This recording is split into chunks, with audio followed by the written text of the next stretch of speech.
bienvenue sur l'épisode 43 de Plein Potentiel. L'organisme SportAid a comme objectif de devenir la référence en matière d'accompagnement et d'orientation pour toute question concernant la violence envers les jeunes athlètes en contexte sportif. Dans le contexte actuel, contexte où l'on vient d'être témoin d'une vague de dénonciation, de violence et d'agression dans différents milieux québécois, définitivement l'organisme SportAid est pertinent et important en fait plus que jamais. Si vous êtes dans le domaine sportif et que vous avez été victime ou témoin de violences envers des jeunes athlètes, sachez que l'organisme là, peut vous diriger, vous accompagner et vous fournir les ressources nécessaires pour vous aider. Vous pouvez faire appel à leur service, que vous soyez un athlète, un entraîneur, un parent, un gestionnaire, un arbitre, en fait, toute personne qui œuvre dans le milieu sportif, parce que l'organisme là, non seulement aide les athlètes qui ont été victimes de violence, mais aussi ils veulent prévenir, ils veulent sensibiliser toutes les personnes entourant l'athlète, en fait, que ce soit les parents, les entraîneurs ou tout professionnel là, qui œuvre avec l'athlète. Aujourd'hui, dans le cadre de cet épisode, j'ai discuté avec l'un des instigateurs de SportAid et directeur général, Sylvain Croteau, pour parler de la mission de l'organisme, des services qu'ils offrent, comment ça fonctionne et aussi, c'était important pour moi là, de donner des trucs pratiques, en fait, pour les parents, pour les entraîneurs, comment faire pour sensibiliser son jeune, comment faire pour sensibiliser son athlète, aussi en tant que,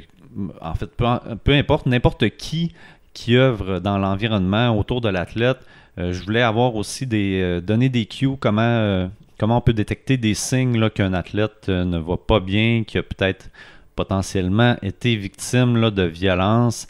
Alors, Sylvain nous en a donné quelques-uns. Il nous a aussi donné des exemples de situations de violence parce que c'est pas toujours des situations qui sont évidentes, qu'on va voir devant nos yeux, qui vont nous sauter aux yeux, en fait. Là. Donc, des fois, c'est plus subtil que ça. Des fois, c'est sur la limite, mais c'est important quand même d'être à l'affût et d'être en mesure de détecter ces situations-là. Alors, on a donné plusieurs exemples différents là, et relativement aux différents types de violences, parce que oui, on parle beaucoup de violence sexuelle ces temps-ci, mais la violence psychologique aussi est très présente dans le milieu sportif, violence physique aussi. Tout type de violence, en fait, là, on a parlé de tout ça. D'autres sujets de discussion ont été abordés. Je vous invite à découvrir durant cet épisode. Et si vous avez été victime, si vous avez besoin d'aide, si vous avez été témoin de quelque chose, ben, je vais mettre en description de l'épisode toutes les informations nécessaires pour rejoindre l'organisme SportAid. Il y a énormément de moyens de les rejoindre, par téléphone, par texto, par Facebook, par courriel. Alors, l'organisme s'est adapté, s'est actualisé là, en fonction des jeunes d'aujourd'hui qui sont plus présents sur les réseaux sociaux et qui aiment mieux texter là, que téléphoner la plupart du temps. Avant de vous laisser avec l'épisode, sachez que mon nom est Francis Lapointe. Je suis coach en psychologie du sport et de la performance et je peux t'aider à avoir un mental plus solide et atteindre tes objectifs. Si vous voulez avoir plus d'informations et me poser vos questions, en fait, je vous informe que dès maintenant, là, vous avez droit à une première rencontre gratuite. Là, c'est d'une 20aine de minutes. C'est une rencontre d'information. Vous pouvez poser vos questions. Ça peut vous permettre, là, pour ceux qui sont pas sûrs s'ils veulent débourser un montant d'argent pour un préparateur mental, pour être coaché mentalement, ben là, ça va vous permettre de poser vos questions puis voir si le type de service que j'offre est fait pour vous. Donc, n'hésitez pas à m'écrire, simplement aller au francislapointe.ca dans la section « Contact » ou me rejoindre sur Facebook ou Instagram là, en message privé. Encore une fois, mon Facebook, mon Instagram sont dans la description de cet épisode. Alors, voilà pour les messages. Sans plus attendre, je vous laisse avec l'épisode 43 de Plein Potentiel avec Sylvain Croteau. Bonne écoute. Commençons dans le vif du sujet. Question facile. Ben, premièrement, je vais quand même te présenter un peu. Sylvain Croteau, tu es directeur général, oui, si je ne me trompe pas, et cofondateur de Sportaid. Oui. Exact. On dit bien Sportaid? Sportaid, ouais, oui, okay. On prononce le T. Parfait, je n'étais pas sûr. Commençons par une question facile. Qu'est-ce que Sportaid? En fait, qu'est-ce que vous offrez comme service? Qu'est-ce que vous faites? Ben, c'est une organisation qui est vouée à prévenir, contrer l'intimidation, la violence sous toutes ses formes en contexte sportif. De quelle manière on le fait? Ben, sous 3 chapeaux. Un premier où on supporte directement les victimes ou les témoins. Donc, quelqu'un qui a été victime de violences physiques, sexuelles, psychologiques, intimidation, cyber-intimidation ou quelqu'un qui est témoin de ça, ben, il peut faire appel à notre service d'écoute et d'accompagnement. C'est un service en ligne, un peu comme TELaide, mais spécifiquement dédié à la communauté sportive. C'est un service qui est disponible 24 heures sur 24, 7 jours sur 7. C'est gratuit, c'est confidentiel. Puis là, j'insiste sur la notion de confidentialité. Qui est assez important dans les cas de violence. Absolument. Tout à fait, parce que quand les gens nous appellent, qu'ils soient victimes ou témoins, la première ou la seconde préoccupation qu'ils ont, c'est de savoir si on va communiquer avec leurs parents, avec leurs proches, avec leurs coachs, avec leur club, avec leur fédération. Et la réponse à chaque fois, c'est non. Nous, notre préoccupation, quand quelqu'un a un besoin, qu'il soit victime ou témoin, c'est de nous occuper de la personne qui a un besoin, de l'écouter, de l'accompagner, de l'orienter vers les ressources les plus pertinentes selon la problématique qu'il a. Le deuxième service que nous offrons, c'est un service d'accompagnement aux organisations sportives. Parce que on est dans un contexte, puis je pense qu'il faut le dire, là, on est souvent porté à regarder ce qui se passe ailleurs et se comparer puis dire « c'est donc beau ce qui se passe en Scandinavie, en Suède, en Finlande ». Mais pour ce qui est de la violence en contexte sportif, le Québec est un leader au monde. Nous sommes un leader. Et avec le résultat que la communauté sportive québécoise, elle est mobilisée. Les organisations veulent faire partie de la solution. Et les organisations, j'entends les fédérations, les clubs et tous ceux qui sont liés de près ou de loin à la pratique sportive, le milieu municipal, le milieu scolaire, les gens veulent faire en sorte que nos jeunes sportifs ont une expérience sportive positive. Alors, ce qu'ils veulent faire, donc, c'est de mettre en pratique des ressources, des pratiques, des conditions qui sont gagnantes, qui sont positives pour nos jeunes sportifs. Puis, ben, comme ça demande une certaine expertise pour mettre en place des politiques, des conditions comme celle-là, ben, ils font appel à nous. Et nous, ben, c'est là que vous embarquez dans le portrait, là, on préparer tout ça, puis les aider en fait à savoir quoi mettre en place, qu'est-ce qui doit être fait. Là. Tout à fait. Donc, quelqu'un qui veut mettre en place des politiques, des procédures, et qui ne sait pas par quel bout prendre ça, ben, il fait appel à nous. Tu veux organiser des activités de sensibilisation pour éduquer ton monde dans ton organisation, que ce soit des coachs, des officiels, des bénévoles, les parents, les jeunes, ben, nous, on fait ça, des activités d'animation, de sensibilisation. Donc, on se déplace dans les organisations, puis on le fait. Le troisième chapeau que nous avons, ben, c'est un chapeau de sensibilisation, d'éducation. Puis, je ferai un lien aussi avec la recherche, notre expertise. Donc, nous, on a la volonté, le souci d'éduquer, de sensibiliser, et pas seulement les acteurs principaux auxquels on pense dans la communauté sportive. Pour nous, la problématique de la violence en contexte sportif, c'est pas seulement la responsabilité des entraîneurs ou des administrateurs. Nous, on pense que c'est une responsabilité qui nous revient à tous, qui est partagée. Absolument. C'est un peu un système, en fait, le sport, là, si on peut dire, là, il y a un système en place. Là. Tout à fait. Donc, on est tous partie prenante, que nous soyons impliqués directement, comme officiels, comme bénévoles, comme administrateurs, comme parents, comme grands-parents. Les grands-parents sont de plus en plus présents dans la vie sportive de nos jeunes, parce que les parents ont un petit peu moins le temps, les grands-parents veulent être présents, donner un coup de main. Les jeunes eux-mêmes, si on veut, qu'ils soient capables, demain, dans 6 mois, dans 2 ans, si on veut qu'ils soient capables de reconnaître des comportements inacceptables, qu'ils soient capables de reconnaître les limites des comportements auxquels ils sont parfois exposés, ben, il faut les éduquer. Alors nous, cette responsabilité-là d'éduquer, de sensibiliser, de développer des outils, des activités, des campagnes sociétales, ça c'est le troisième chapeau, le troisième volet sur lequel on est actif. Et ben dans cet esprit-là, déjà cette année, même si ça fait pas tellement longtemps que nous existons chez Sportaid. Combien de temps? On existe concrètement, activement sur le terrain, là, fin 2016, début 2017. OK. Alors, c'est très récent. Ah ouais. Dans les livres, d'un point de vue administratif, on existe depuis l'automne 2014, mais activement sur le terrain, là, 2017. Alors, quand on regarde tout ce qu'on a fait déjà cette année, on a eu une campagne sociétale importante, on a fait des choses, puis on avance rapidement, mais heureusement, on ne le fait pas seul.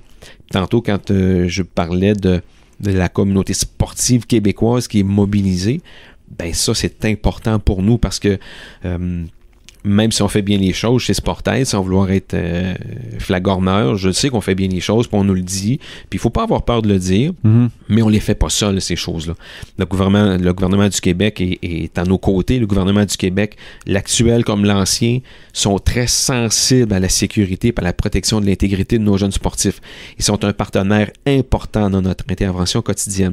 Sport Québec, les fédérations sportives, l'Institut national de sport du Québec, les CREM, vous en avez un ici à Mauricie, les clubs sur le terrain, le milieu municipal, les municipalités, le milieu scolaire, le réseau du sport étudiant, tout le monde veut faire partie de la solution et tout le monde est sensible et mobilisé. Et donc, c'est pour ça que je dis que oui, on a fait des grandes choses jusqu'à maintenant, puis encore plein de choses à faire chez Sportaid, mais on ne les fait pas seuls, heureusement.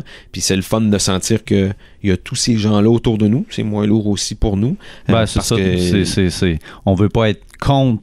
Par exemple, si le gouvernement n'était pas nécessairement impliqué, tu ne veux pas être contre le gouvernement, puis que toi, tu essaies de mettre en place des politiques ou des actions, puis eux soient contre ça ou remplacent ça ou refusent des choses. Fait que là, j'imagine c'est essentiel même. Oui, absolument. Puis l'engagement, la participation des partenaires, elle est hyper importante quand on pense à comment est vaste le terrain de la communauté sportive, là, tous les joueurs qui sont impliqués seulement en termes d'entraîneurs.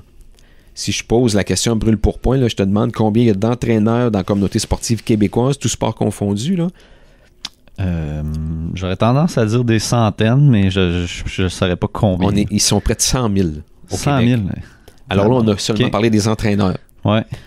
Là, les administrateurs, les jeunes sportifs eux-mêmes, les parents, c'est du monde, là. Alors, c'est impossible pour une organisation seule, aussi bonne elle pourrait être, de réussir à parler aussi facilement à tout le monde, puis de rallier tout le monde derrière une cause aussi importante. Alors, les partenaires sont vraiment très importants dans ce que l'on fait à chaque jour. Puis qu'est-ce qui explique, selon toi, que ça a justement été si rapide, là? Moi, dans ma tête, vraiment, Sportaid, il me semble que j'ai vu passer ça sur Facebook, ça fait déjà peut-être plusieurs mois, là, peut-être même 2 ans environ. Fait que, tu sais, j'avais l'impression que c'était déjà ancré, en fait, au Québec, fait que c'était déjà présent depuis un certain temps. Fait que, comment tu penses qu'est-ce qui a fait que la progression a été si fulgurante, là? Ben, moi, je pense qu'il y a 2 facteurs. Le premier, puis encore une fois, il ne faut pas avoir peur de souffler dans notre trompette, là. Le Québec est avant-gardiste. Et particulièrement dans le monde du sport. Okay. Juste à sortir du Québec, là, puis le Canada anglais, pour avoir rencontré différentes fédérations sportives canadiennes en dehors du Québec, quand je leur présente l'approche Sportaid et l'approche québécoise pour prévenir et contrer la violence en contexte sportif, les gens nous envient. Puis là, je parle à l'extérieur du Québec, au Canada anglais, puis à l'extérieur du Canada aussi. Alors, pour illustrer que le Québec est avant-gardiste, ça, c'est la première chose. Puis la deuxième chose, ben, la mobilisation, puis le fait qu'il est arrivé des choses aussi, puis ça, ben, faut pas avoir peur de le dire.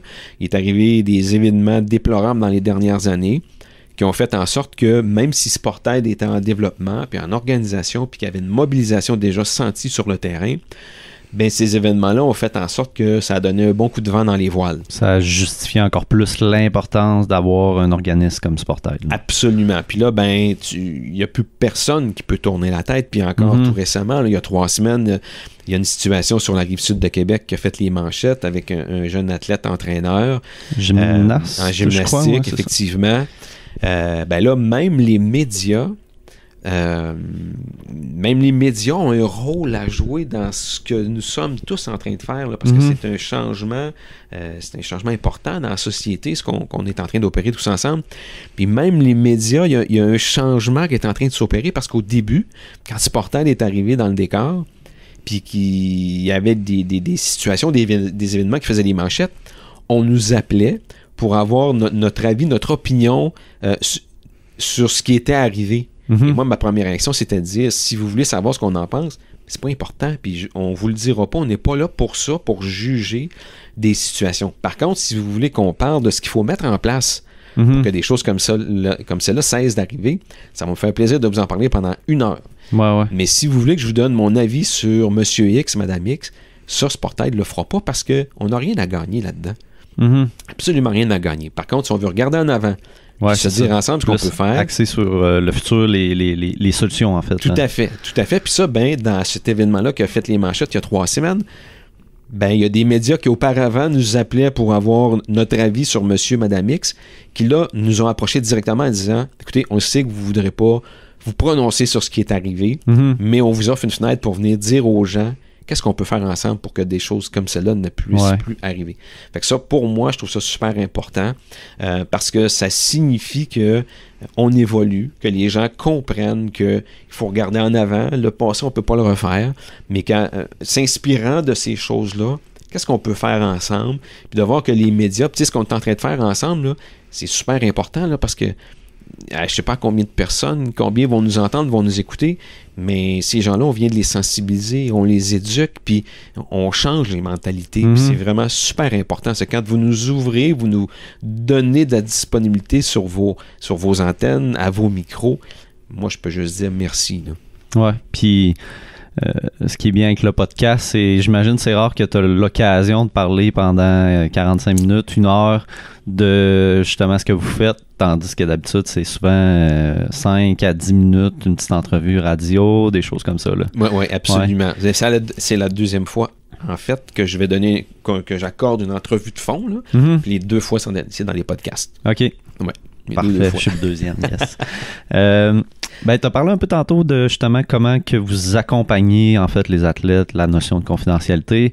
Mais comment ça se manifeste concrètement, là, en fait, les services que vous offrez? Là? Un athlète appelle chez vous, c'est surtout par téléphone. Est-ce que vous avez un service clavardage sur le site aussi? On peut être rejoint par clavardage, texto, sur les médias sociaux, au téléphone. OK, peu importe. Tous les moyens sont à la disposition. Ce qu'on observe, ben, c'est sûr que c'est lié aux générations. Les jeunes utilisent pas mal plus les médias sociaux, le clavardage et texte. Les parents et les adultes en montant, ben, c'est davantage le téléphone. Ouais. Mais puis il y a des courriels, les gens nous écrivent aussi par courriel. Alors vraiment, toutes les plateformes sont disponibles. Donc, les gens nous contactent. Et nous, vraiment, la première chose, c'est d'écouter. Parce que les gens, surtout lorsqu'ils sont victimes, ça leur demande beaucoup de courage. Parce que selon ce que j'ai déjà vu là, dans la recherche, quand les gens sont victimes de certains phénomènes comme ceux-là, de violence ou d'agression, il semble qu'ils pourraient avoir envoyé jusqu'à 7 signaux dans leur entourage immédiat qui n'ont pas été compris, entendus, saisis, avant que la personne ne décide officiellement de demander de l'aide. Alors, quand elle arrive à demander de l'aide, ça lui a demandé beaucoup de courage. Alors, la première chose qu'on se doit de faire, c'est de l'écouter, de le recevoir, puis de l'accueillir, puis d'entendre, puis de le laisser ventiler. Parce que bien souvent, les gens, la première chose dont ils ont besoin, c'est d'exprimer ce malaise, cet inconfort, et de venir ventiler. Nous, il est arrivé des situations où des gens nous ont appelés, et il n'y a pas eu de suite. Il n'y a pas eu de suivi. Puis là, 1 mois plus tard, 2 mois plus tard, la personne nous a rappelé. C'est allé jusqu'à 6 mois plus tard. parce que la première étape, la première phase pour cette personne-là, c'était de ventiler, de pouvoir parler à quelqu'un de ce qui l'habite. Finalement, pouvoir le dire. Puis là, à partir de là, dépendamment de la personne, il y en a qui vont dire, bon, non, je sais pas ce que je veux faire avec ça, dans le fond. Puis là, ils réfléchissent. Puis des fois, ils vous rappellent, c'est ça? Oui, tout à fait. Mais règle générale, donc, les gens, ils nous contactent. Et là, ben nous, oui, on écoute. Mm-hmm. Et avec eux, on identifie des pistes de solutions. Nous, c'est une approche psychosociale, en fait, où on veut redonner aux gens le pouvoir d'agir. Parce que c'est le premier pas vers une guérison, je dirais. Alors vraiment, nous, on n'est pas là pour agir pour eux. On n'est pas là pour juger des situations non plus. On n'est pas là pour enquêter sur les situations. Et ce n'est pas une ligne ou un service de dénonciation chez Sportaid. Donc, les gens nous appellent, ils ont besoin d'aide, on les écoute. Puis partant de ce qu'ils nous expriment et du besoin qu'ils ont lié à leur situation, on identifie avec eux les meilleures pistes de solutions pour les invite à prendre action eux-mêmes. OK. Vous n'allez jamais prendre action pour la personne. Là. Non, il y a des cas d'exception. S'ils vous le demandent, par exemple? Ben, en fait, par exemple, si un mineur, et ça, ce que je mentionne là, c'est pas une obligation qui est réservée à Sportaid. Un mineur, dès qu'on a un doute qu'il est victime, que sa sécurité ou son intégrité est menacée par de la violence sexuelle ou physique, Sportaid, quiconque, toi, moi, comme citoyen, on a l'obligation de faire un signalement ça, c'est aux autorités. La loi sur la protection de la jeunesse, absolument. Si je ne me trompe pas. Oui, c'est ça. Donc, on a l'obligation de faire un signalement soit au DPJ ou à la police. Alors, il est arrivé des situations où bien qu'on ait incité les gens à prendre action, c'était au-dessus de leur force. Okay. Alors là, ben, comme on était en possession d'une information, on avait cette obligation citoyenne de faire le signalement. Mais c'est pas arrivé souvent. Là. Je ne sais pas si je remplis une main. Okay. Vraiment, nous, on incite les gens à prendre action eux-mêmes, puis c'est la chose à faire. Donc, et partant de ça, ben là, nous, on identifie avec eux les pistes de solutions. Puis, ben là, dans le catalogue des pistes de solutions, nous, on n'a pas toutes les solutions chez Sportaid, là. Et quand on a créé Sportaid, notre intention, c'était pas de venir se substituer à des services ou des organisations qui existent déjà. Par exemple, quelqu'un qui nous appellerait puis qui a un problème lié à des troubles alimentaires. Ben, nous, on n'a pas un spécialiste des troubles alimentaires dans notre équipe. Sauf que nous avons développé un réseau de partenaires. Donc, ils sont plus de 340 ressources, organisations, individus, sur des problématiques plus précises partout au Québec. Donc, on a contacté à qui nous nous sommes présentés et qui maintenant font partie de notre réseau, de notre pool de partenaires. Et selon les problématiques plus pointues que des gens peuvent avoir, ben là, on réenligne vers ces ressources, on réoriente vers ces ressources en invitant les gens à les contacter pour obtenir les services dont ils ont besoin. Fait que vous êtes rendu avec une bonne banque de ressources, si Absolument. On peut dire, pour référer les gens. Sinon, vous, je pense que vous êtes vraiment plus spécifié, ben en fait, vous êtes plus axé sur la violence. Ouais. Quoique là, durant la pandémie, vous avez élargi un peu l'offre de services, si on peut dire. Là. Qu'est-ce que vous avez ajouté, si on peut dire, là? Ben, en fait, quand les choses se sont mises à débouler le 10 mars dernier, avant que l'on confine tout le monde, là, nous, on était en rencontre avec la sous-ministre adjointe à l'éducation et déjà à ce moment-là, on sentait que là, ça allait s'emballer. Okay. Et on a offert, nous, de rendre disponible notre équipe, notre service d'écoute aux jeunes sportifs, et pas seulement les jeunes sportifs, les parents, les entraîneurs, parce qu'on se doutait bien qu'ils allaient avoir besoin de ventiler, de s'exprimer. Là, il y avait un paquet de choses qui arrivaient, qui étaient nouvelles pour tous. La déception, des gens qui n'ont pas vécu leur fin de saison. Il y a des gens qui c'était une fin de carrière. Carrément, des gens qui allaient manquer les Jeux du Québec, un championnat régional, les Jeux olympiques, les Jeux paralympiques. Peu importe, des gens qui allaient douter du début de la prochaine saison parce que en mars, on était près du printemps puis du début de la saison des activités printanières.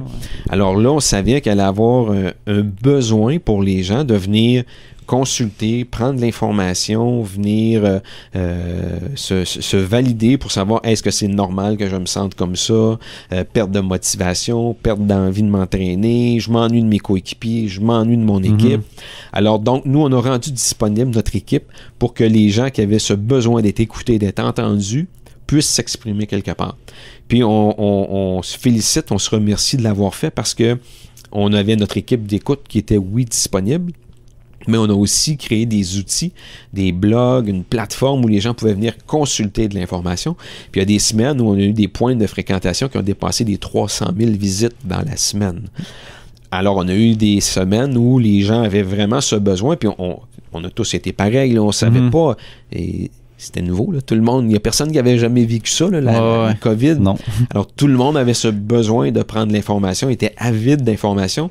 Fait qu'on est assez content d'avoir mis à la disposition des gens ces outils. On a créé 2 rendez-vous en ligne, un premier rendez-vous où on a parlé à des entraîneurs avec des spécialistes que nous, on leur a offert. Il y avait plus de 500 personnes qui étaient présentes ce soir-là pour s'entretenir avec nos spécialistes. Quelques semaines plus tard, on a fait le même exercice avec des parents. Il y avait près de 200 personnes qui étaient là, donc pour venir discuter, venir échanger, venir voir si ce qu'ils vivaient était différent de ce que les autres vivaient. Les gens avaient besoin de solutions. Alors, c'est un peu tout ça qu'on a fait là, au cours de cette dernière période. Mais là, on sent qu'avec la reprise des activités, ben là, le focus est en train de revenir sur notre mission de base. Okay. Il n'empêche pas qu'il y a des gens qui actuellement sont privés de leur pratique sportive. On pense aux gens qui sont dans les sports de combat, par exemple. Ben, il y a encore pour eux des préoccupations, des déceptions. Alors, notre équipe est toujours là pour eux, mais on sent qu'évidemment, là, le focus revient sur nos activités de base puisque la pratique sportive a repris. Puis le 300 000 par semaine, ça, c'était-tu un pic jamais atteint, ça? Oui, ça, c'était une première à être 300 000. Mais, quand j'ai vu les chiffres à la fin, on a eu 2 semaines consécutives comme ça, là. J'étais wow, là, on sentait vraiment qu'il y avait un engouement. Puis sur nos plateformes, on voyait, là, il y avait vraiment un engouement. Là. Puis est-ce que vous avez remarqué des effets qui étaient vraiment plus présents là, chez les athlètes, là, peut-être des problématiques qui étaient plus présentes là, durant la pandémie? Oui, ben en fait, il y avait 2 choses. Les gens, il y avait de la déception, c'est certain, mais les gens ne savaient pas comment s'occuper. Les gens ne savaient pas parce que dans le sport, on sait ce qu'on va faire demain à 3 heures. On sait ce qu'on va faire dans 3 jours. Tout est bien prévu. On le sait, dans 6 mois, on va avoir un tournoi, on a un entraînement. On est hyper encadré. Et là, tout à coup, les gens se trouvaient maîtres de leur temps. Qu'est-ce que je fais avec ce temps-là? Les premiers jours, je pense que ça a été cool pour tout le monde parce que c'était comme une simili-vacances, mais on ne savait pas que ça allait être aussi long. Non. Sauf qu'au bout, moi, je comparais ça à un nouveau retraité. Un nouveau retraité qui n'est pas prêt pour la retraite, là. Je ne suis pas passé par là encore, mais je l'ai entendu souvent. Un nouveau retraité qui est pas prêt pour la retraite, les 2 premières semaines, c'est cool, il se pense en vacances. Mais au bout de 3 mois, demande-lui s'il trouve ça encore cool. La majorité vont dire non. Parce qu'ils ne savent pas comment s'occuper. La majorité, parce qu'ils se définissaient par leur travail. Puis les athlètes, trop souvent, se définissent, nous les définissons comme des athlètes. Mais à la base, ils sont des êtres humains. On l'oublie trop souvent. Ils sont des êtres humains. J'entendais Michael Phelps donner une entrevue dernièrement qui relatait quelque chose qui le frustrait énormément depuis qu'il a pris sa retraite.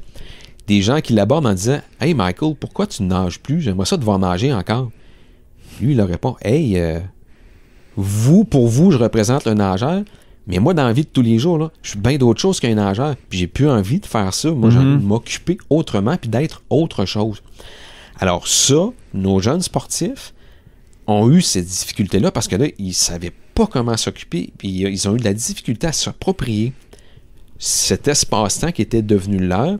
Puis ils avaient aussi, jumelé à ça, cette crainte de tous mes acquis. Quand la pratique sportive va reprendre, je vais partir de quel point?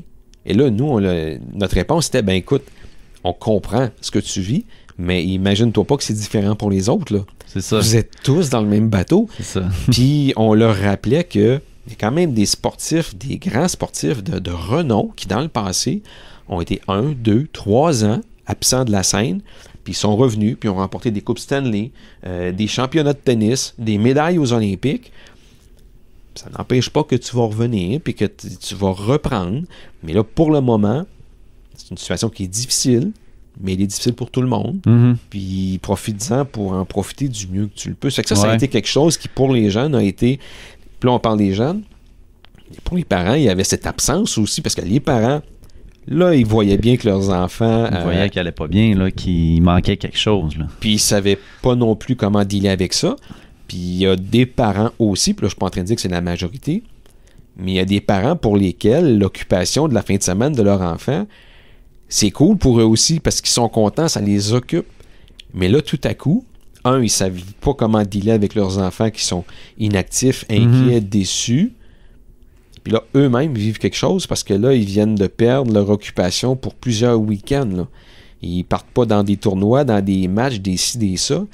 Là, ils se retrouvent contraints à la maison à pas savoir comment dealer avec leurs jeunes qui vivent certaines choses très importantes.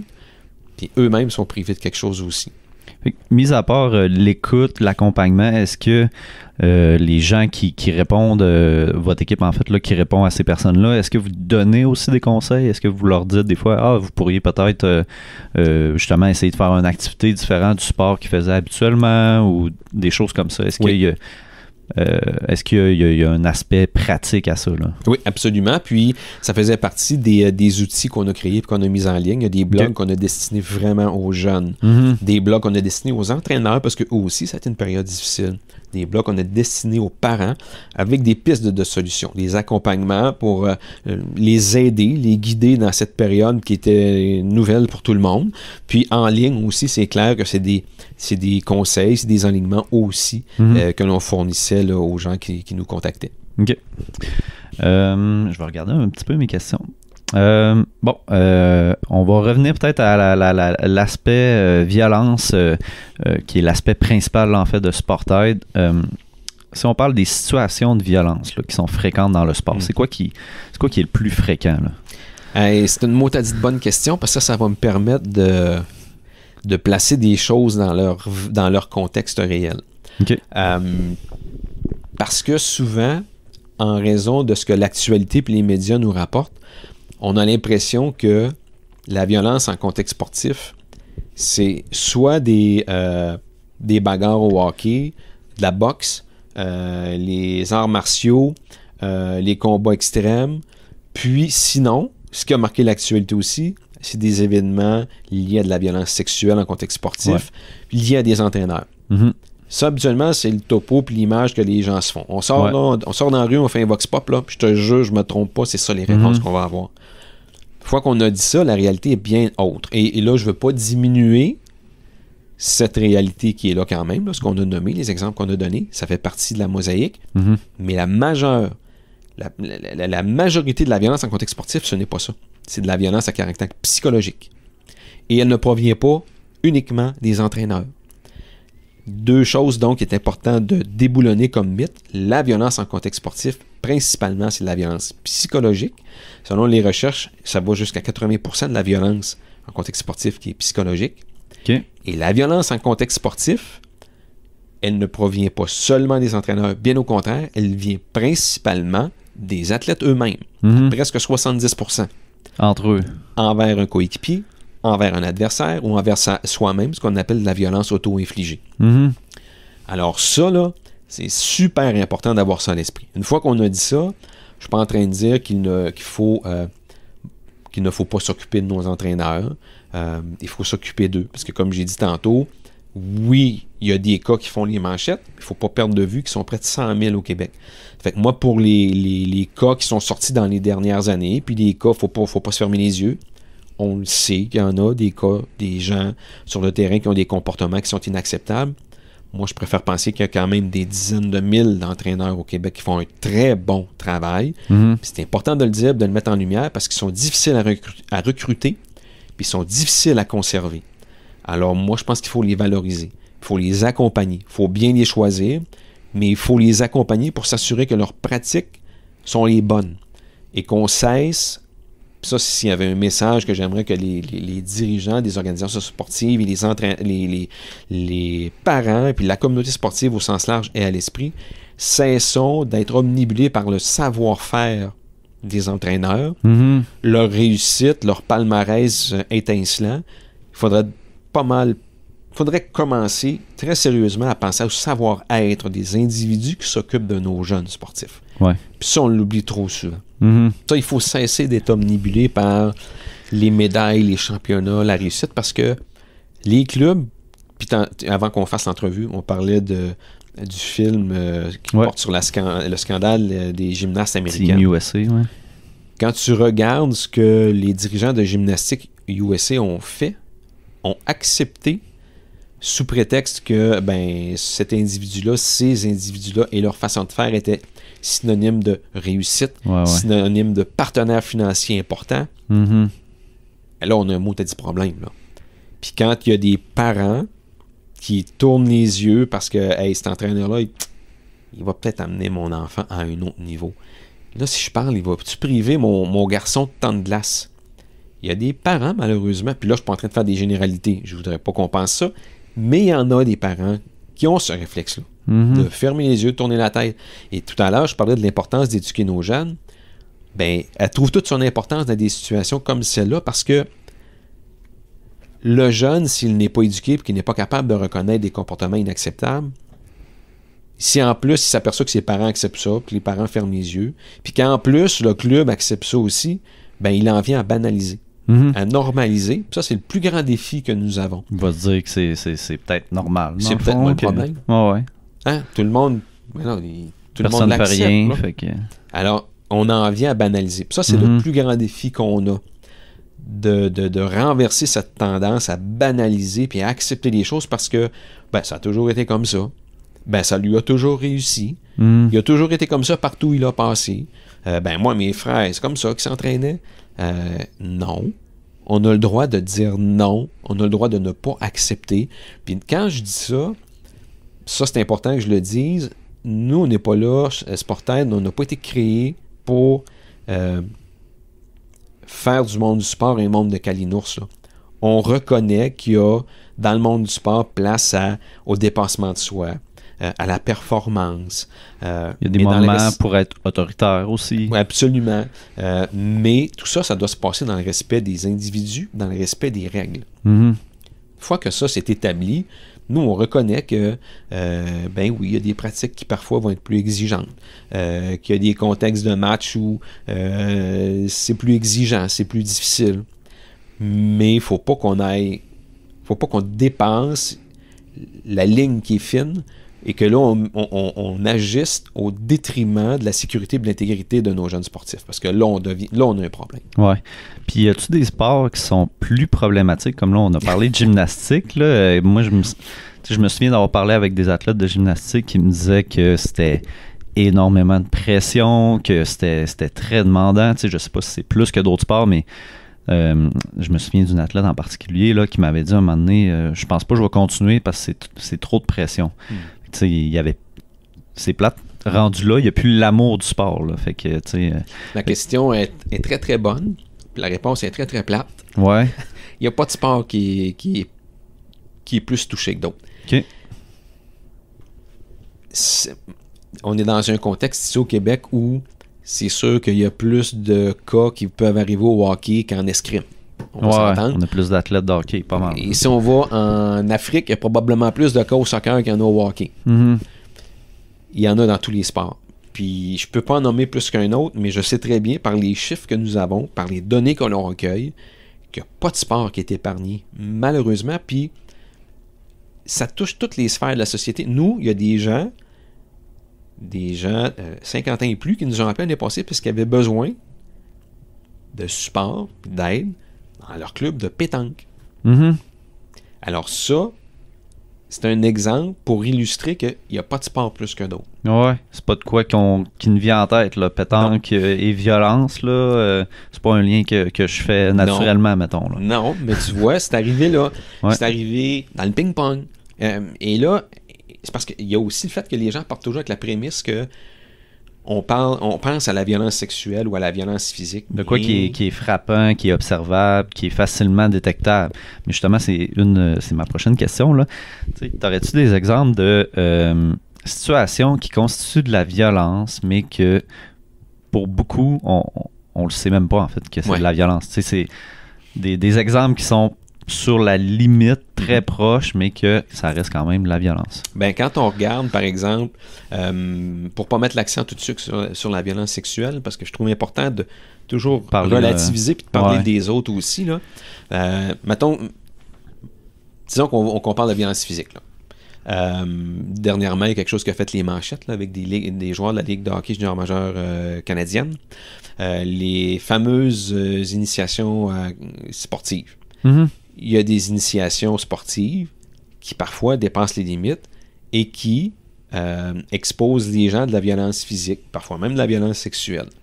La violence physique, donc, on pense à des contacts, quelqu'un qui se bat, mais par exemple, dans des cas d'initiation abusive, là, il y a de la violence physique qui est tout autre. Si on pense à la violence psychologique, l'intimidation, isoler des gens, ça fait partie aussi de la violence, ça. Je sais pas si ça constitue de la violence. Je me souviens d'avoir entendu un cas, je pense, dans la LNH, par exemple, là, des consommations de cocaïne. Là, que tu te fais obliger de consommer de la cocaïne durant ton initiation. Là. Absolument. C'est une forme de, on pourrait dire, violence physique. C'est de l'abus. Je pense que c'est catégorisé dans la violence physique, oui.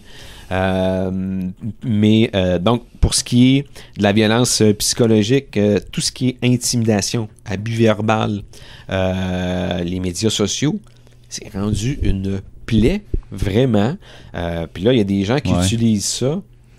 Ça devient de la violence psychologique là, quand tu passes des messages ou que tu te moques de quelqu'un sur un groupe fermé, des entraîneurs qui communiquent directement avec leurs jeunes sportifs sur les médias sociaux pour leur mettre de la pression ou pour les questionner sur leur occupation ou pour de l'incitation à caractère sexuel. Donc, ça, c'est des choses qui arrivent aussi, qui sont liées à la violence psychologique, la violence sexuelle aussi, là, pour ce qui est des incitations avec les médias sociaux. Pour ce qui est de la violence sexuelle, là, la palette est large parce que c'est un continuum. Quand on nomme violence sexuelle, tout de suite, ce qui nous vient à l'esprit, c'est une agression pure et simple. Mais la violence sexuelle, là, ça peut être des remarques désobligeantes, ça peut être des contacts, ça peut être des regards, ça peut être des remarques. Ça fait partie du continuum qui est directement lié à la violence sexuelle. Et qui, parfois, justement, commence par le début du continuum, puis tranquillement, il y a une progression. Absolument, tout à fait. Donc, qui permet aux agresseurs, justement, qu'ils repoussent les limites avec leurs victimes. Un petit peu plus à chaque fois. Là. C'est ça. Puis tantôt, quand on parlait de banalisation, si nos jeunes ne sont pas éduqués, puis on le voit bien dans le film qui porte sur les gymnastes américaines, les jeunes elles-mêmes se demandaient « Est-ce que Nassar te fait ça? » Ben oui. Et elles banalisaient entre elles parce que là, ils se rendaient compte, là, il le fait à elle. Mais ils se questionnaient même, est-ce que ça se peut que ce soit une intervention médicale? De rentrer ses doigts. C'est quand même... C'est ça, ils le savaient pas, dans le fond. Ils étaient vraiment isolés par rapport à ça. Puis c'est ça qui était plate dans cette situation-là, c'est que Nassar était la seule personne de confiance pour plusieurs de ces filles-là. C'était un bon gars, en tout cas de surface. Là, ça avait l'air d'un bon gars, mais... Puis tout le monde lui donnait sa confiance, leur bénédiction, parce que c'est un docteur. Puis à la base, un docteur, on se dit... Je vais chez le docteur, c'est une personne qui est irréprochable. On lui fait pleinement confiance. Mais ce que ça permet, par exemple, cet exemple-là que tu donnes, ça me permet d'enchaîner sur quelque chose qui est très important quand on parle d'être capable d'identifier des comportements acceptables ou non. Dans toute la mouvance des dernières années, là, on a parlé beaucoup de SportAid, mais il y a quelque chose qui a été créé en collaboration avec SportAid, la communauté sportive québécoise et le gouvernement du Québec. C'est une plateforme qui s'appelle sportbienêtre.ca. OK.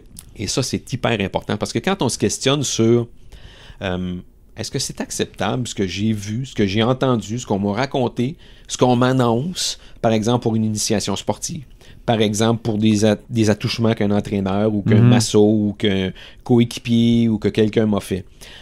Sur cette plateforme-là, sportbienêtre.ca, il y a des tableaux comparatifs qui sont liés, par exemple, à la notion de toucher. Parce que ça, c'est devenu, pour nos entraîneurs, une problématique, entre guillemets, parce qu'il y a des entraîneurs actuellement qui nous le disent, qui ont peur de toucher à leurs athlètes, parce qu'il y a beaucoup de méconnaissance. Alors, il y a des gens qui, partis à la chasse aux sorcières, pensent automatiquement que si un entraîneur a touché à mon enfant, c'est un agresseur. Mhm. Il y a des touchés dans la pratique sportive qui sont acceptables et souhaitables pour corriger une position, pour prévenir une blessure. Ça repose sur la façon de faire.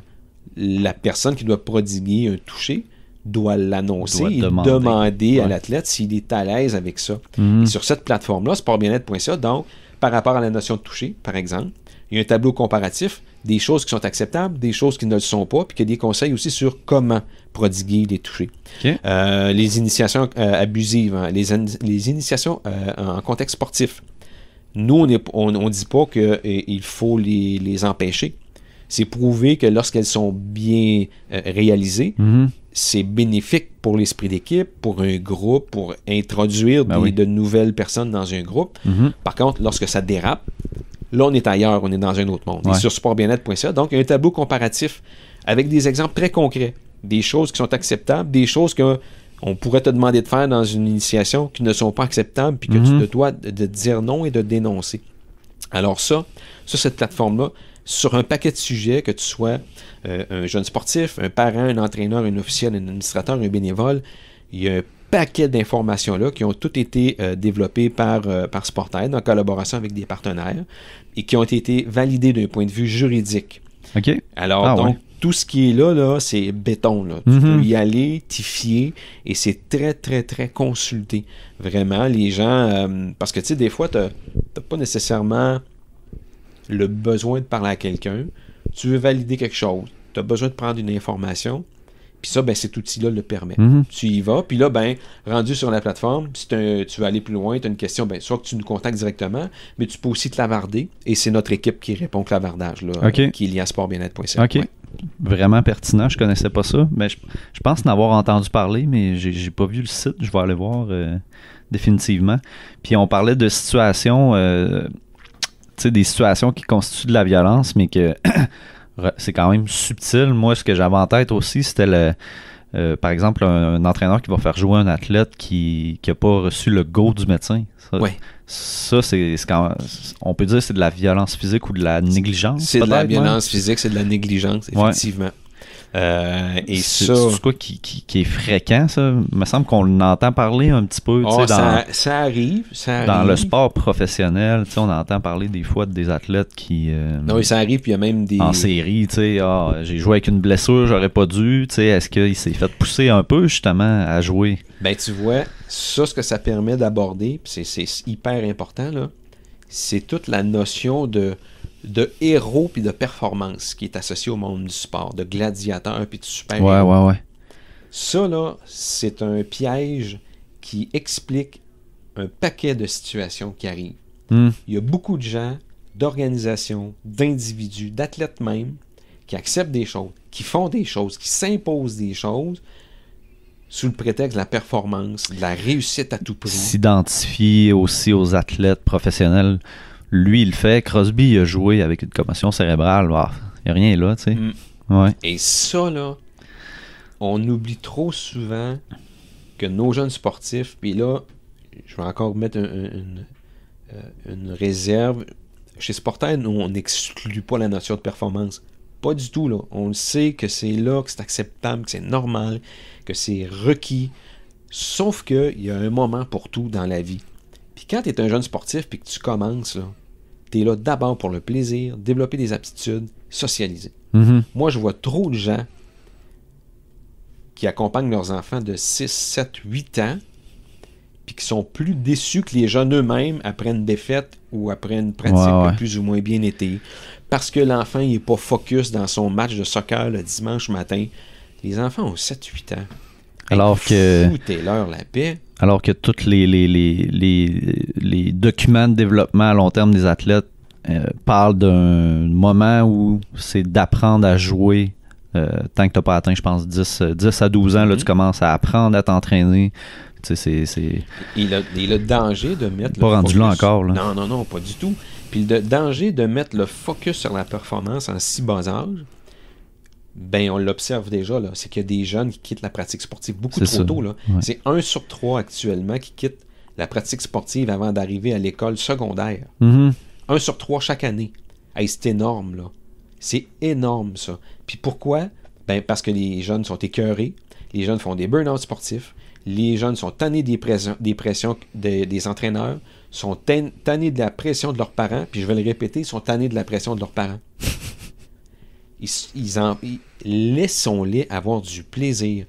Jean-Luc Brassard, qui est un ambassadeur de l'esprit sportif, nous accompagne dans des activités de sensibilisation, puis Jean-Luc le dit lui-même, on n'a pas idée où se cachent nos meilleurs skieurs au Québec.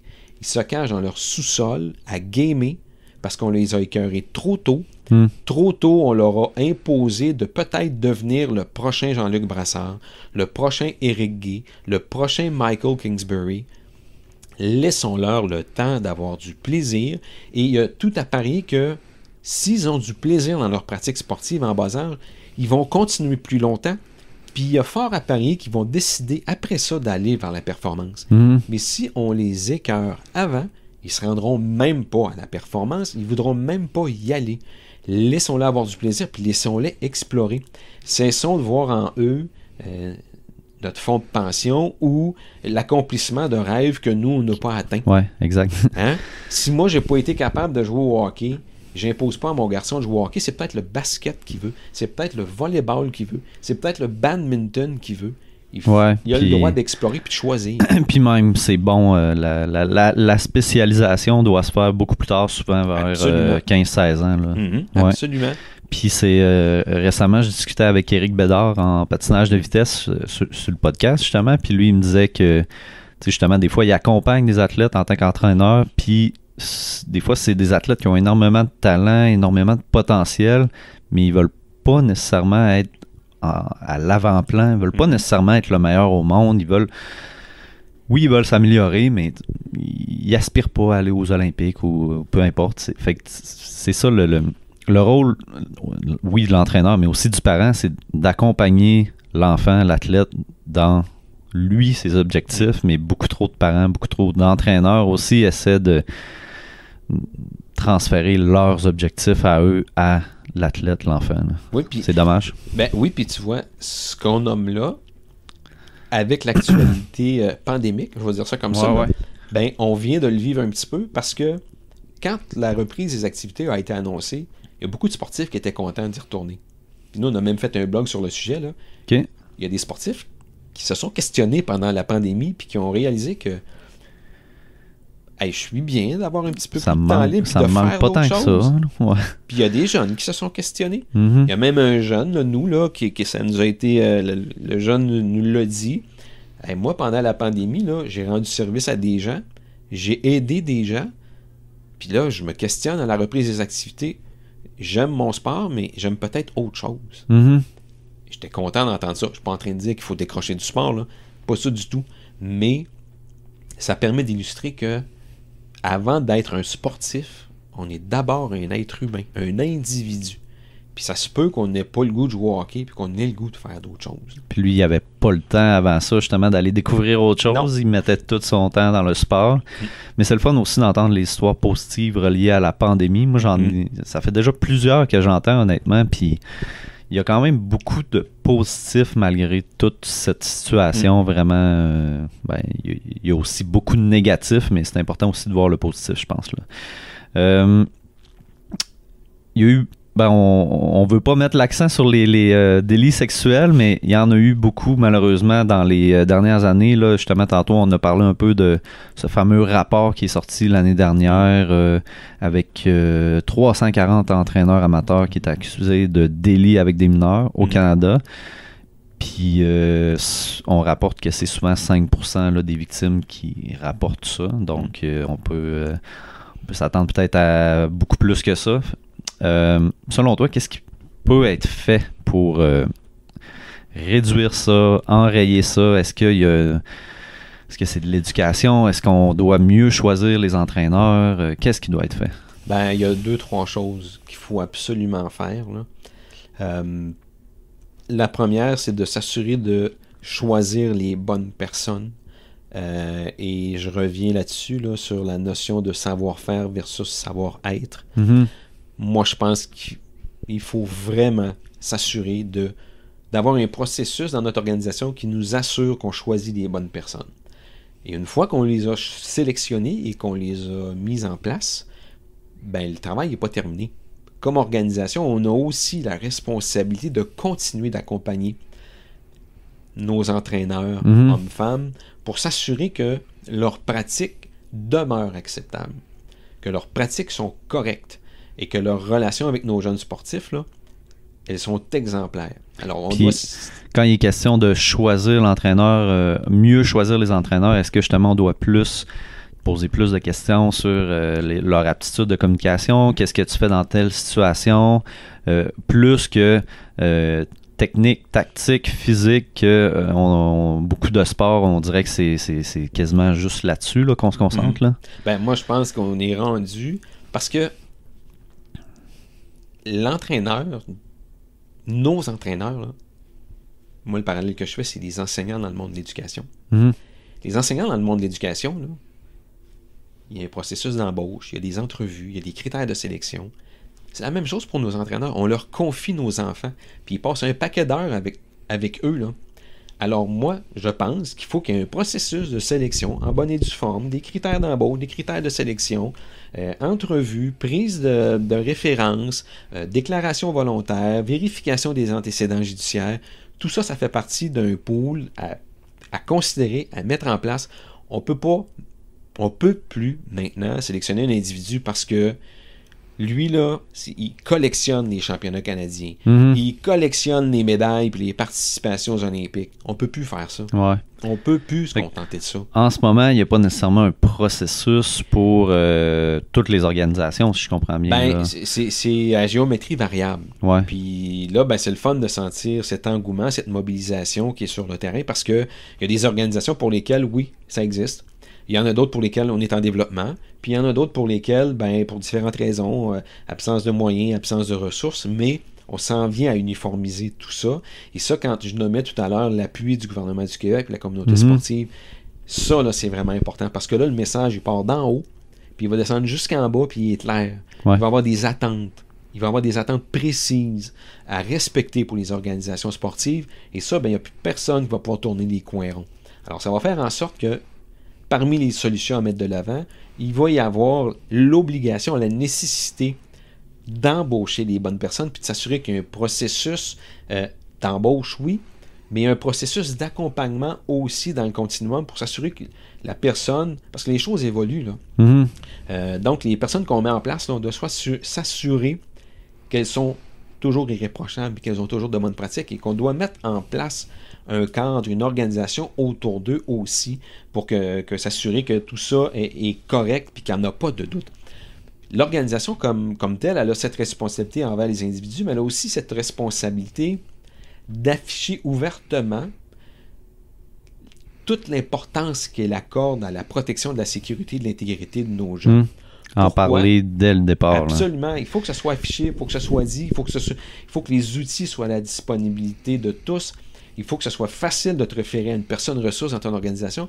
Et pourquoi on fait ça? On doit s'assurer de faire ça pour que toi, quand tu es un petit Sylvain ou une petite Sophie dans ton club puis que tu vis quelque chose, ben tu saches que je peux en parler dans mon club. Parce que je sais, ils prennent ça au sérieux, c'est affiché partout. Puis ils nous le disent. Puis je sais que si je vais voir le président de mon club ou de ma fédération, il va me prendre au sérieux puis il va m'écouter. S'il y a une espèce d'omerta, puis c'est pas clair que moi, là, dans mon club, dans ma fédération, il n'y en a pas de passe-droit, ben tu vas banaliser, tu vas accepter, puis tu vas rien dire, puis tu vas garder ça pour toi. Mais si tu sais que tu vas avoir le support dans ton club, puis qu'il y a des pratiques qui sont en place pour faire en sorte que ça n'arrive pas, tu vas te sentir légitimé, puis tu vas dire hey, oui, je peux y aller, oui, je peux demander de l'aide. Comme entraîneur, on a une responsabilité aussi. On a la responsabilité de bien faire les choses, d'être à l'écoute, d'être bienveillant, puis de collaborer aussi avec les autres entraîneurs. Parce que parfois, ils observent, et comme témoin, on a un rôle important à jouer. T'sais, c'est pas juste nous ce qu'on fait, c'est ce qu'on observe aussi. Puis ça, ben, comme témoin, là, tu dois, pas t'as le droit, tu dois faire quelque chose. On n'a plus le droit de fermer les yeux puis de tourner la tête. Tu deviens pratiquement un complice. Là, si tu parles pas, tu es un complice, en fait. Absolument. Puis, tu sais, quand tu es témoin et que tu vois des choses, il faut que tu aies à l'esprit les conséquences chez les individus. Les conséquences sont graves, là. Si on parle de la violence psychologique, là, il y a des groupes qui ont été suivis à l'adolescence qui ont vécu de la violence psychologique. Puis quand on consulte la recherche, là, jusqu'à 36-40 ans plus tard, il y a encore des conséquences. Ah ouais. Symptômes post-traumatiques, idées suicidaires, symptômes de dépression, troubles alimentaires. Hey, c'est important, là. 36-40 ans plus tard. Ça veut dire que moi, mes enfants font du sport, là. Puis ils sont, tu sais, là, ils ont 8 ans, 11 ans. Ça veut dire que si aujourd'hui ils vivaient des affaires de même, là, ben, à l'âge que j'ai actuellement, il y aura encore des conséquences. Moi, juste de penser à ça, ça me donne des frissons. Là. Fait que les conséquences sont importantes. Fait que comme témoin, il faut que tu agisses. Tu dois faire quelque chose. Comme parent, on a la responsabilité d'être présent dans l'environnement sportif de nos jeunes. Surtout quand ils sont en bas âge. Puis là, je ne veux pas faire le procès des parents. Je ne veux pas faire de généralité. Mais combien de parents on voit le samedi matin ou en fin de journée, laisser leur enfant à la porte d'un centre sportif, des jeunes enfants, là, ils les laissent, ils vont faire des commissions et ils reviennent.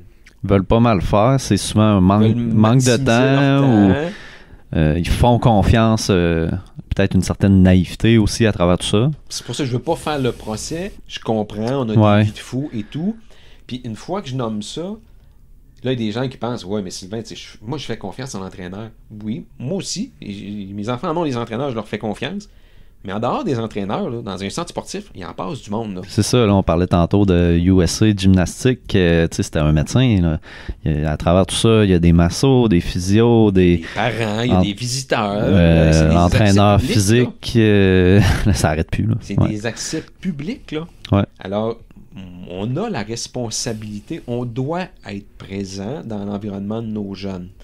Puis on a la responsabilité, on a le droit de poser des questions. On a le droit de s'intéresser, pas faire une enquête.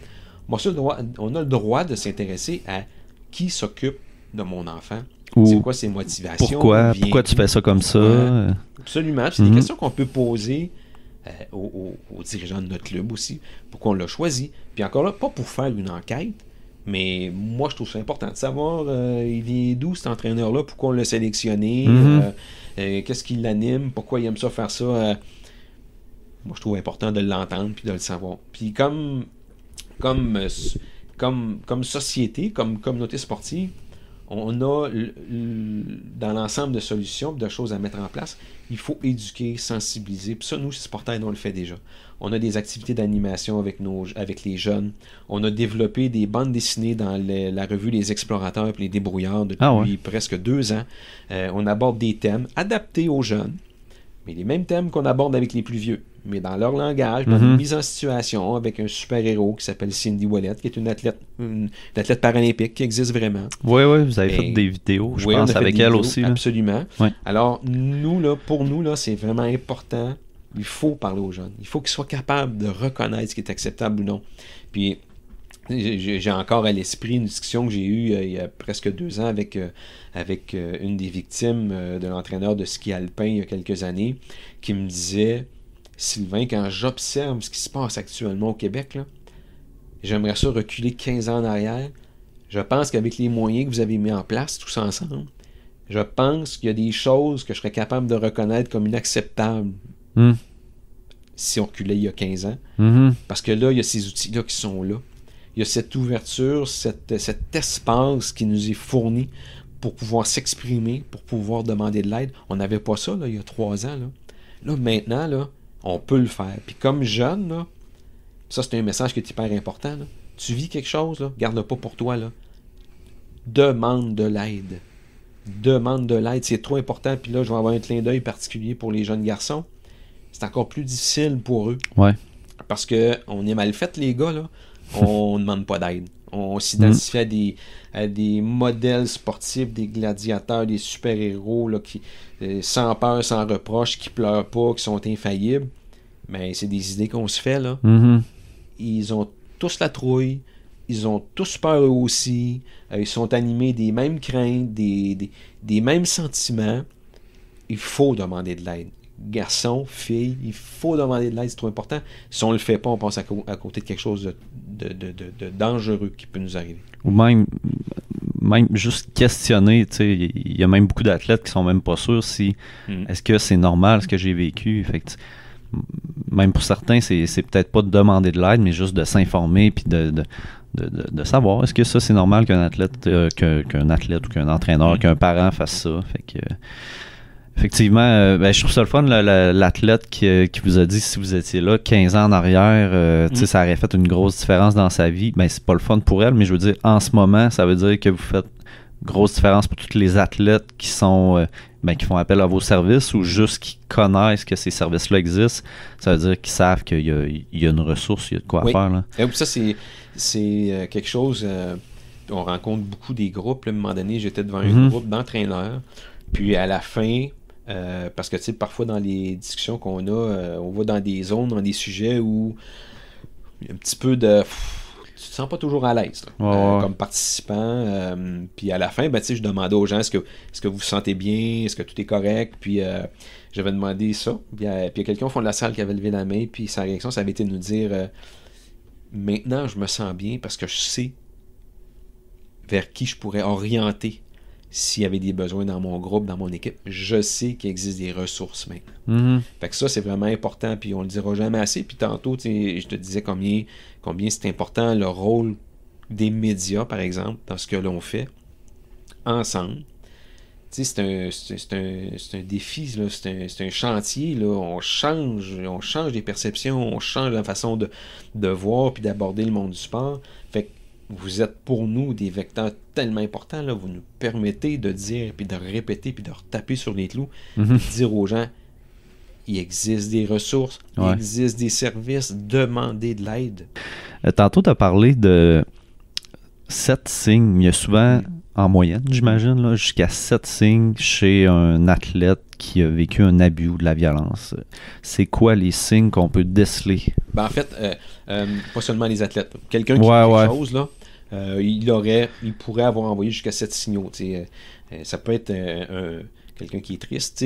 Dernièrement, l'événement qui est arrivé là, dans la région de Québec, c'est une question qu'on me posait, c'est quel signe on peut reconnaître? Tu vas chercher ton garçon ou ta fille après une pratique, là, puis il est tout le temps triste. La première chose comme parent, là, et là, il faut qu'on écoute, qu'on parle, puis qu'on l'amène à nous parler, puis qu'on essaie d'éviter... Ce qui n'est pas facile des fois, là, avec des ados. Non, c'est ça. Mais il faut l'amener à parler. Il faut provoquer, pas provoquer dans le bon sens quand je dis ça, là, mais il faut... mais ça, si déjà tu es un parent qui est présent autrement que d'être un conducteur des pratiques puis les matchs, tu sais... Actif. Oui, c'est ça. S'il y a vraiment une écoute active, puis que tu discutes ouvertement avec tes enfants, puis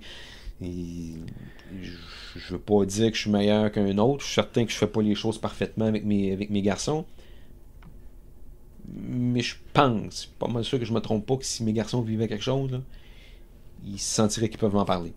Fait que déjà en partant, c'est... faut que tu commences une couple d'années avant. Là. C'est pas de te dire là aujourd'hui il vit-tu de quoi, c'est plus dans l'idée où éventuellement il va peut-être vivre des difficultés dans sa vie. Il faut que je sois une personne de référence puis que je sois à l'écoute. C'est ça, il faut qu'ils sentent que tu es ouvert et que tu es disponible. Moi j'ai souvent l'image du retour à la maison de parents qui embarquent dans l'auto avec leurs enfants, puis les enfants c'est un supplice là, pour ce qu'ils vivent avec leurs parents, parce que le parent n'est pas content de la pratique ou du match, là. La fameuse ride home qu'on appelle, là. Il y a des enfants pour qui ils rentrent dans l'auto, puis c'est pas cool, là. Ride of shame, quasiment, là. C'est ça, là. Ça, il y en a plus qu'on pense, là, parce que nous, il y en a une vidéo qui existe, là. On l'a fait jouer devant des groupes, là. Hey, tu sens le malaise, puis tout le monde se reconnaît, là.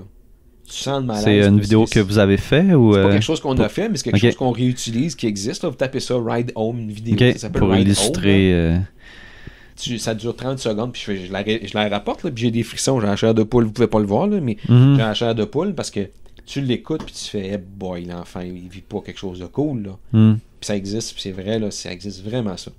Fait que donc, cette ouverture, cette écoute-là, fait en sorte que, tu vas être capable de reconnaître des signaux, puis Et si tu les reconnais, tu vas être capable, ça va être plus facile d'abord. Je dis pas que ton enfant va se confier tout de suite comme un livre ouvert, mais s'il sent que tu as toujours été à son écoute, ouvert, disponible, ça va être plus facile pour lui de se livrer. Fait que donc, je reviens à un des signaux.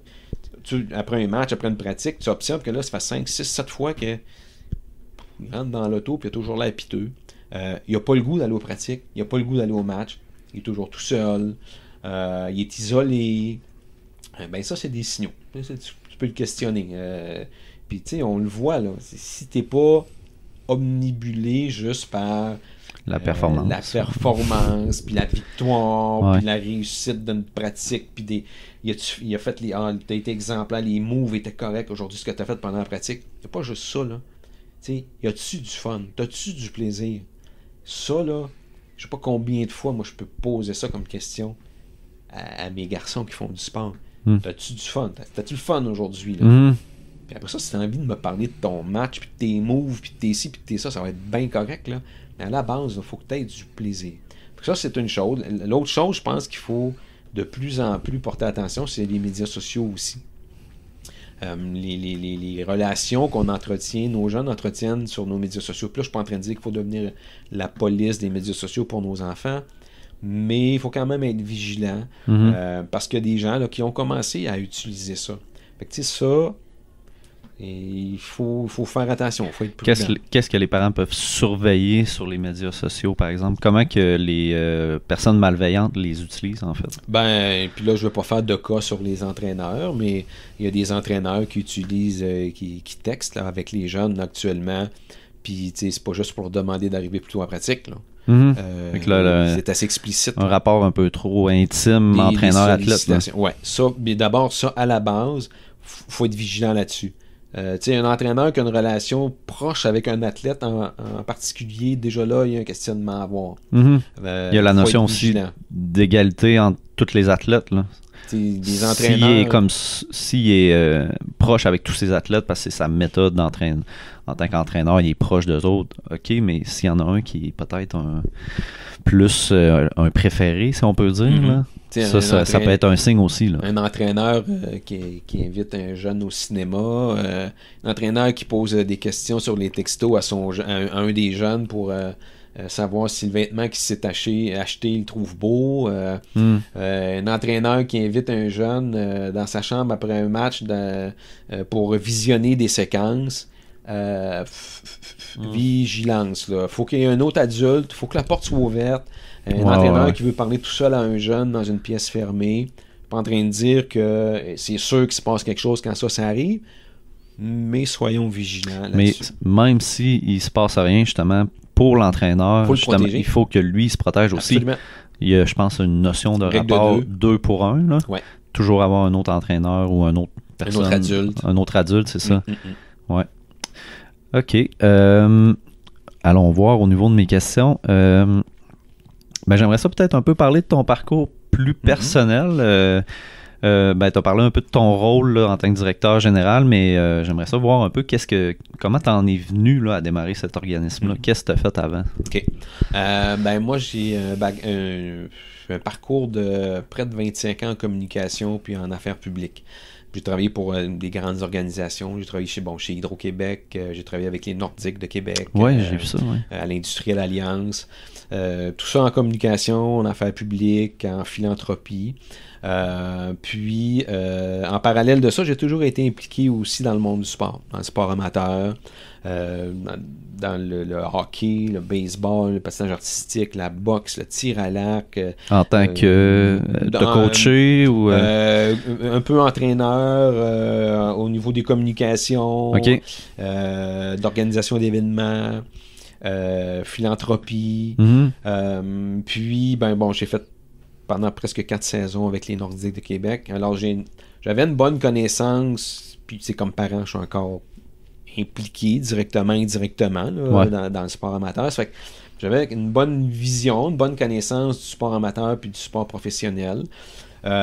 Puis, j'ai toujours eu cet intérêt pour l'expérience sportive positive, mais naïvement, je pensais, mais sans l'avoir vérifié parce que j'avais jamais vécu d'expérience qui m'avaient demandé où j'aurais eu besoin de l'aide. Mais naïvement, moi, je pensais que nos jeunes sportifs, puis le monde sportif, étaient outillés, puis qu'il y avait des ressources. Tu pensais que c'était déjà présent? Je pensais là. que c'était déjà là, mais tu sais, je m'étais jamais levé la nuit pour me questionner là-dessus. Là. Comme j'avais jamais rien vécu moi personnellement, donc j'avais jamais eu besoin de demander, donc... Mais à un moment donné, j'ai rencontré, puis tantôt quand tu disais que j'ai fondé, en fait, j'ai pas fait ça seul, parce que seul, je pense pas qu'on a quelqu'un pourrait le faire. J'ai rencontré dans mon parcours Guylaine Dumont. Guylaine, ça a été une grande athlète en volleyball intérieur, volleyball de plage. Elle est allée aux Olympiques de 2004 en volleyball de plage. Puis, j'ai rencontré Guylaine parce qu'à l'époque, j'avais l'idée d'écrire un livre sur la dépression chez les athlètes. OK. Puis, j'avais entendu Guylaine donner une entrevue à la radio alors qu'elle était présidente d'honneur d'un tournoi de volleyball de plage. Puis, dans l'entrevue, il est question de son rôle, puis du tournoi, rien de plus, mais je l'entends donner l'entrevue. Et tout ce que je sais d'elle, moi, c'est qu'elle a joué aux Olympiques de 2004. Je la connais pas du tout, là. Je connais rien de Guylaine. J'entends donner l'entrevue, puis dans ma tête, ça fait... cette personne-là, d'après moi, a vécu quelque chose. Ah ouais? Ouais. Et puis là, pourquoi ça m'a éclairé de même? Je me souviens juste que j'étais dans mon auto, je l'écoutais donner une entrevue à la radio, puis j'ai fait... Je pense que... Puis je me suis mis à sa recherche, j'ai obtenu son contact, j'ai demandé à la rencontrer, je lui ai parlé de mon idée, puis elle m'a dit « Oui, j'ai déjà vécu des choses comme cela, mais ça me tente pas d'en parler, ça me tente pas de faire un livre. » Puis la discussion à ce sujet-là s'est arrêtée, mais on a continué à se voir. Puis là, à un moment donné, j'ai découvert le parcours sportif de Guylaine, qui là était vraiment impressionnant. Guylaine a été une joueuse de volleyball de très haut niveau, la meilleure dans l'histoire du Canada. Est allée jouer, elle a gagné sa vie en Europe et au Japon, au même titre qu'un Malkin puis un Ovechkin gagne sa vie au hockey ici. Elle est allée jouer de l'autre côté puis était payée chèrement pour le faire parce que c'était une athlète de haut niveau. Puis donc, elle avait un parcours sportif vraiment impressionnant. Elle est allée aux Olympiques en 2004. Puis là, elle me racontait sa carrière. Puis là, je l'ai relancé avec mon idée de livre. Je dis, Guylaine, tu as un parcours sportif qu'il faut raconter. Puis je me suis buté à un autre nom. Puis un peu entêté, on continue à se voir, puis tout. Puis à un moment donné, elle m'amène sur un autre pan de sa carrière. Et puis là, elle me raconte des histoires personnelles liées à des épisodes de violence psychologique qu'elle a vécu. D'abord liées à son environnement familial. Puis ensuite avec des entraîneurs vraiment abusifs qu'elle a eu. Puis là, elle me raconte des affaires. Puis là, moi, le plus naïvement du monde, je lui dis, mais oui, mais pourquoi t'as pas demandé de l'aide, Guylaine? Puis là, elle me dit, mais il n'en existe pas, Sylvain. Là, je dis, voyons donc, il n'en existe pas. Fait que là, je suis retourné chez nous, puis là, j'ai fouillé. J'ai fouillé, je me vois encore, j'ai fouillé, là, je te dis, une journée. Puis là, j'ai découvert quelque chose qui existait au Royaume-Uni, qui s'appelle le Child Protection in Sports Unit. Ok, t'étais rendu dans d'autres pays, là, parce que il y avait vraiment rien ici, là. Non, il n'y avait rien. Fait que là, je rappelle Guylaine, puis là, je dis, Guylaine, là, il n'y a rien ici, mais il faut qu'on s'y mette. On va faire de quoi? Puis là, elle me dit, ben Sylvain, ça tombe bien, puis c'est drôle que tu me rappelles là-dessus, parce que quand j'étais athlète, en 2004, c'est quelque chose que je m'étais dit que j'aimerais faire, créer quelque chose pour aider nos sportifs. Fait que là, on a décidé que, go, on avance, puis on se développe une vision, une orientation de ce que pourrait être éventuellement Sportaid. Ça repose sur une feuille 8,5 à 11 et un organigramme. Puis dans l'intervalle, il y a quelqu'un qui nous dit, connaissez-vous Sylvie Parent? Ça vaudrait la peine que vous la rencontriez. Fait que moi, je fais, correct, on n'a rien à perdre. Puis moi, je ne sais pas du tout qui elle est, Sylvie Parent. Prend le téléphone, réussit à la rejoindre, est en congé de maternité, elle accepte de nous rencontrer. Et ce que j'apprends quand je la rencontre avec Guylaine, c'est que Sylvie avait été mandatée 1 an ou deux plus tôt par le gouvernement du Québec pour aller étudier le modèle du Child Protection in Sports Unit au Royaume-Uni que pour faire des recommandations au gouvernement du Québec. Okay. Fait que là, on rencontre Sylvie avec notre petite feuille 8,5 11, je glisse ça devant elle, elle repousse la feuille, puis là, elle me dit, toute fin pratique, là, c'est ce que j'ai recommandé au gouvernement du Québec. Elle dit, je pense qu'il faudrait qu'on travaille ensemble. Alors, partant de ça, tous les trois, on s'est entouré d'administrateurs. On a créé un conseil d'administration. À l'automne 2014, on s'est enregistré au registraire des entreprises. Puis on a commencé à travailler sur le terrain activement avec un premier mandat, le développement de la plateforme sportbienêtre.ca. Okay. Donc, fin 2016. Ça a commencé avec ça, là. Ça a commencé avec ça. premier mandat qu'on a eu du gouvernement du Québec puis de la communauté sportive, ça a été de développer la plateforme sportbienêtre.ca. Puis après ça, partant de ça, là, on a commencé à développer des choses, à intervenir, parce que là, les gens, en raison de l'actualité qui faisait des petits malheureux, là, les gens étaient avides, recherchaient de l'information, puis là, Sportaid commençait à pointer à une couple de places, puis là, des gens qui ont commencé à nous contacter, demander de l'aide, on a commencé à donner de l'aide timidement, parce qu'on n'avait pas d'organisation, on avait une organisation, mais on n'avait pas d'équipe, on n'avait pas d'employés, on n'avait pas de locaux. C'était pas encore tout à fait mis en place. Là. Non, c'est ça, tout à fait. Alors, donc c'est ça. Puis là, avec ça, est arrivé à l'automne 2017, un autre mandat. Et là, c'était un mandat important de développer et d'opérationnaliser le service d'écoute et d'accompagnement. Donc ça, c'est un mandat, un budget qui nous a été accordé par le gouvernement du Québec et la communauté sportive québécoise de développer ce service d'écoute et d'accompagnement téléphonique en ligne, virtuel, d'embaucher une équipe, d'avoir des locaux, puis d'aller de l'avant. Puis c'est comme ça que... En fait, vous êtes... Le gouvernement, est-ce que c'est comme votre employeur, si on peut le dire, non? Ça, c'est une excellente question. Ouais. Parce que ça va me permettre de dire quelque chose qui est vraiment très important. Sportaid, c'est un choix qu'on a fait, nous, dès le départ. Nous sommes une organisation indépendante. Je le répète, indépendante. Pourquoi je le répète? Parce que ce que ça veut dire, c'est que non, notre employeur, c'est pas le gouvernement du Québec. C'est pas Sport Québec. On travaille avec les gens pour la communauté sportive. Mais nous, on est indépendants. Puis ça, pourquoi c'est si important de le rappeler et de le dire, c'est que il y a une expérience comparable à l'autre qui a été tentée il y a quelques années aux Pays-Bas. Et il y a une chercheuse de là-bas, Tine Vertomen, qui est proche de nous, puis qui est venue nous voir à Québec il y a 2 ans, parce que je l'avais rencontrée dans un colloque important à Madrid au printemps 2018. Et Tine est venue nous rencontrer, puis est venue nous dire, elle est intriguée par ce qu'on avait mis de l'avant, parce qu'elle, dans son pays, ils avaient essayé de créer un Sportaid. Ça ne s'appelait pas Sportaid, là, évidemment, mais c'était relié à la structure sportive et gouvernementale du pays là-bas. Et ça n'a pas fait long feu parce que les gens doutaient de l'indépendance et de la confidentialité des témoignages et de leur du service qui allait leur être offert. Elle nous a encouragé fortement à maintenir l'indépendance. Puis je te dirais que c'est un choix qu'on n'a jamais regretté. Puis les gens le comprennent. Puis même sur le terrain, les fédérations sportives, dès le départ, il n'y avait pas de problème. On comprend, les victimes ont besoin de cet espace qui leur est dédié. C'est tellement important. Là. Tout à fait. Donc, on est indépendant, puis non, on n'a pas de... Notre employeur, c'est Sportaid. OK, c'est bon. On va terminer, ça fait déjà plus d'1 heure. J'aimerais ça, en terminant, peut-être que tu me dises, selon toi, qu'est-ce que tu aimerais qu'il soit fait dans le futur pour favoriser en fait des milieux sportifs sains, inclusifs et sécuritaires. Mon Dieu, je vais revenir vraiment rôle les pâquerettes, là, mais le plus grand souhait que j'aurais, là, c'est que on cesse qu'on se rappelle que nos jeunes sportifs, c'est d'abord des êtres humains. C'est très de base de ce que je dis là. Mais ça repose là-dessus. Si on se rappelle que nos jeunes sportifs sont d'abord des jeunes, des êtres humains qui sont là pour avoir du plaisir, développer des aptitudes, socialiser, vivre une expérience sportive positive. Quand on va avoir tous compris ça, là, je suis pas prêt à parier qu'on n'éliminera jamais totalement, je suis pas naïf, là, on n'éliminera jamais totalement les violences en contexte sportif.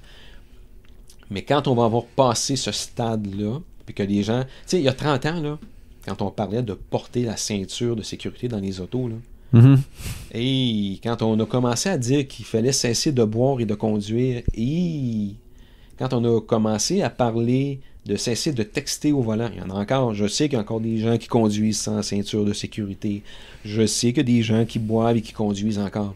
Mais on peut-tu se dire qu'on n'est pas au même niveau qu'il y a 20, 30 ans? Collectivement, on a évolué. On a accepté que, OK, ça, c'est important pour notre sécurité. Oui. Alors, moi, ça, c'est le souhait. Puis quand je parlais de changement, c'est un défi sociétal, là, c'est un grand chantier. Ben ça, là, cette responsabilité-là, elle revient pas juste au gouvernement du Québec. elle revient pas juste à Sportaid, elle revient pas juste à Sport Québec, elle revient pas juste aux fédérations sportives, elle revient pas juste aux entraîneurs, elle revient à tout le monde. Mhm. Tout le monde, tout le monde, tout le monde. On a tous cette responsabilité-là de faire en sorte qu'il faut qu'on se rappelle que nos jeunes sportifs là, sont là d'abord pour vivre une expérience sportive positive. Ils vont continuer à aller aux Olympiques, puis à se rendre à la Ligue junior majeure du Québec, puis tant mieux si c'est la Ligue nationale de hockey, puis des équipes canadiennes dans leurs sports respectifs. Il y aura toujours ça, là. On va toujours continuer à en avoir. Là, Jean-Luc Brassard, il lui est rien arrivé de négatif dans son parcours sportif. Il est allé aux Olympiques. Ouais, c'est pas le négatif qui t'amène là, qui te fait performer. Là. Non, Même que souvent, c'est malgré le négatif, je trouve. Là.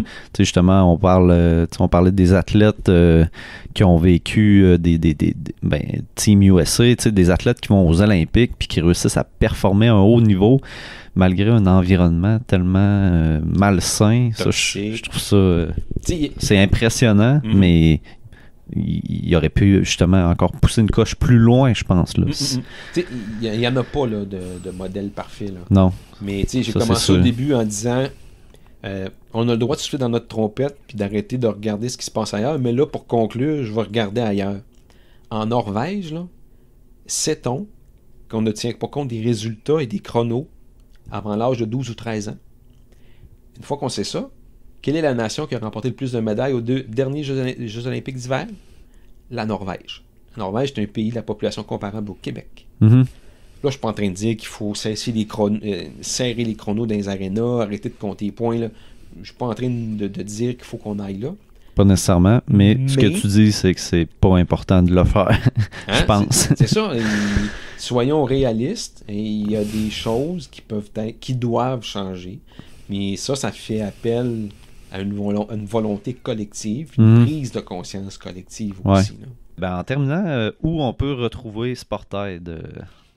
Sur sportaid.ca. Donc, on fait sportaid.ca. Et là, partant de là, vous allez avoir tous les moyens de nous rejoindre. Sur tous les médias sociaux, on est présent. Facebook, Twitter, Instagram, LinkedIn, on est partout. On a une chaîne YouTube également. Donc, on est disponible au téléphone. On l'oublie trop souvent. Le téléphone existe encore. On peut nous rejoindre par courriel. Donc, on est vraiment accessible, disponible en tout temps. Moi, je rappelle c'est un service à la population. C'est gratuit. C'est confidentiel. C'est bilingue. Alors, les gens peuvent nous appeler, peuvent nous rejoindre. C'est facile. Puis, si vous avez besoin d'aide, là, on est là. Il y en a des ressources. On ne peut pas dire qu'il n'y en a pas. Là. Il en existe. Alors, s'il vous plaît, profitez-en. Ils sont là pour vous. Parfait. Merci. Merci d'être venu propager la bonne parole, si on peut dire. Je suis content de propager un service comme ça que je connaissais un peu, mais qui mérite d'être davantage connu. Là. Fait que merci beaucoup. Merci à toi de nous avoir permis d'en parler. Merci. Plaisir.